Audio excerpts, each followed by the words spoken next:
जय मसीह की and good morning. आज सुबह प्रभु का वचन हमारे लिए आमोस का किताब अध्याय 3 आयत 3 the book of Amos chapter 3 verse 3 आपके लिए पढ़ना चाहती हूँ। यदि दो मनुष्य परस्पर सहमत ना हो तो क्या वे एक संग चल सकेंगे? यहाँ पर एक सवाल है हमारे सामने कि अगर दो लोग सहमत नहीं है तो क्या वो साथ साथ चल पाएंगे। इसका मतलब ये है, अगर दो लोग साथ साथ चलना चाहते हैं तो उनके बीच में आपसी सहमति होना जरूरी है। अगर सहमति नहीं है तो वो लोग आगे बढ़ नहीं पाएंगे। वो लोग बीच रास्ते में ही अलग अलग होकर अपने अपने रास्ते ले लेंगे। उदाहरण के लिए हम लोग हस्बैंड वाइफ पति पत्नी का एग्जाम्पल लेते हैं। शादी से पहले वो लोग एक सहमति में आते हैं कि हम लोग शादी करेंगे, एक साथ जीवन बिताएंगे, और शादी के समय पर वो लोग आपस में एक प्रॉमिस करते हैं, एक वाचा को बांधते हैं, और वो ये है कि हम लोग जीवन भर आपस में वफादार रहेंगे, एक दूसरे से प्रेम करेंगे, एक दूसरे का ख्याल रखेंगे। इस प्रकार का एक सहमति में वो लोग आते हैं और फिर वो लोग एक नई शुरुआत को करते हैं और जीवन के अंत तक वो लोग इसी रिश्ते में आगे बढ़ते हैं। इसका मतलब है दो लोग सहमत होते हैं तब जाकर वो लोग आगे चल सकते हैं।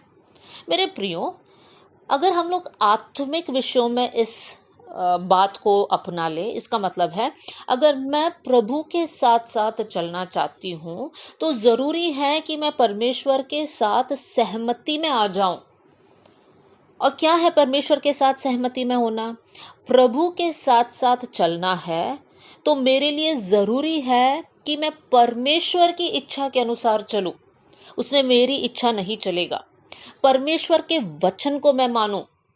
परमेश्वर जो कहता है उसी मार्ग में मैं चलूं।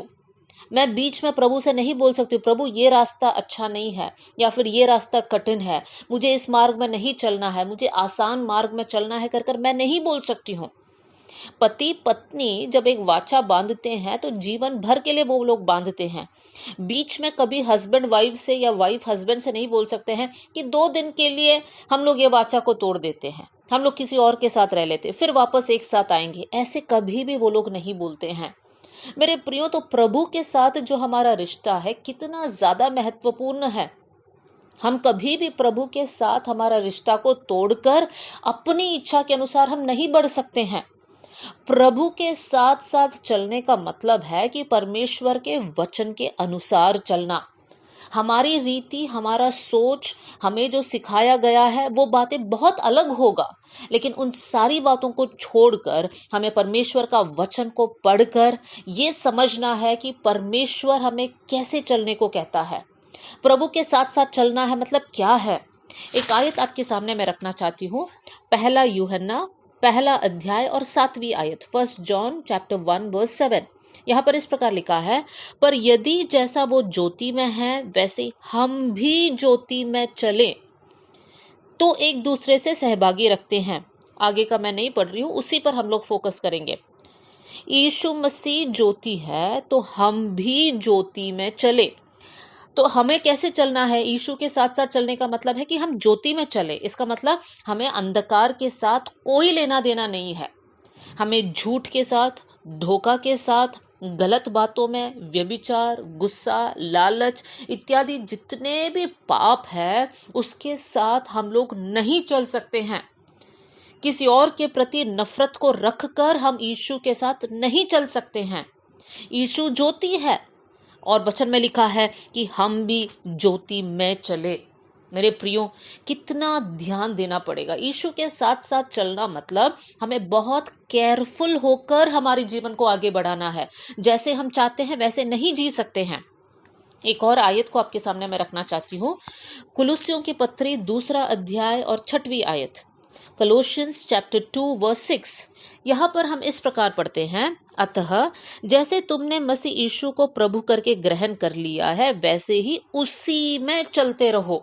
हमें प्रभु में होकर चलते रहना है। इसका मतलब क्या है? कि हमें प्रभु में बने रहना है।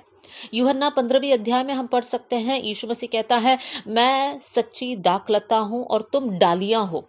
हम डाली हैं, हम वो ब्रांच है जो दाखलता के साथ जुड़ा हुआ है। अगर हम वो दाखलता के साथ जुड़े नहीं है तो हम वो डाली है जो नीचे गिरा हुआ पड़ा है, वो सूख जाएगा, वो मर जाएगा और अंत में किसी काम के लायक नहीं रहेंगे, सिर्फ जलाया जाने के काम में आएंगे। लेकिन अगर हम वो डाली है जो दाखलता के साथ जुड़े हुए हैं, बने हुए हैं, तब हम फलवंत हो सकते हैं। वो है प्रभु के साथ साथ चलने का मतलब। मेरे प्रियो, आज हम लोग इस बात पर ध्यान दें कि प्रभु के साथ साथ चलना मतलब हमारे लिए एक बहुत आशीषित पद भी है, लेकिन साथ में बड़े सावधान होकर हमें चलना है, क्योंकि हमारा दुश्मन शैतान हमें गिराने की कोशिश में है। वो चाहता है कि हमारा और प्रभु का बीच का रिलेशनशिप टूट जाए, हम अपनी मार्गों में चले, और इसलिए हमारे मन में अलग अलग बातों को कहता है, देखो ये कितना आसान है, वैसे करने से और ज्यादा अमीर होंगे, वैसे करने से ज्यादा जल्दी तुम आगे बढ़ पाओगे, और सारी झूठी बातें देखकर हमको टेम्पटेशन, प्रलोभन में डाल देगा, ताकि हम प्रभु के साथ साथ का रिश्ता को तोड़कर हम अपनी मार्ग में चले। लेकिन हम प्रभु के बच्चे हैं, हम प्रभु से प्रेम करते हैं। आज हम ये निर्णय लें, प्रभु जीवन के अंत तक मैं आपके साथ साथ चलना चाहती हूँ। आइए हम लोग प्रार्थना करें। स्वर्गीय पिता, आज का वचन के लिए मैं धन्यवाद करती हूँ प्रभु जी। प्रभु जी, हम आपके साथ साथ चलना चाहते हैं, लेकिन हमारी इच्छा नहीं प्रभु, हमारा रास्ता नहीं, हमारी रीति नहीं प्रभु जी, सब कुछ आपकी इच्छा के अनुसार हमारे जीवन में होने पाए। हम मिट्टी है प्रभु, आप कुम्हार है प्रभु जी। आप हमें रूप देना प्रभु जी, हमें ऐसे बर्तन बनाना प्रभु जी जिससे आपकी महिमा प्रकट हो पाए परमेश्वर पिता। प्रभु जी, आपकी नाम की महिमा हमेशा हमेशा हमारे जीवन के द्वारा होने पाए। आपने हमारी प्रार्थना सुन लिया, इसलिए धन्यवाद। आदर और महिमा आपको देते हुए यीशु के नाम से हम मांगते हैं, amen. God bless you all. जय मसीह।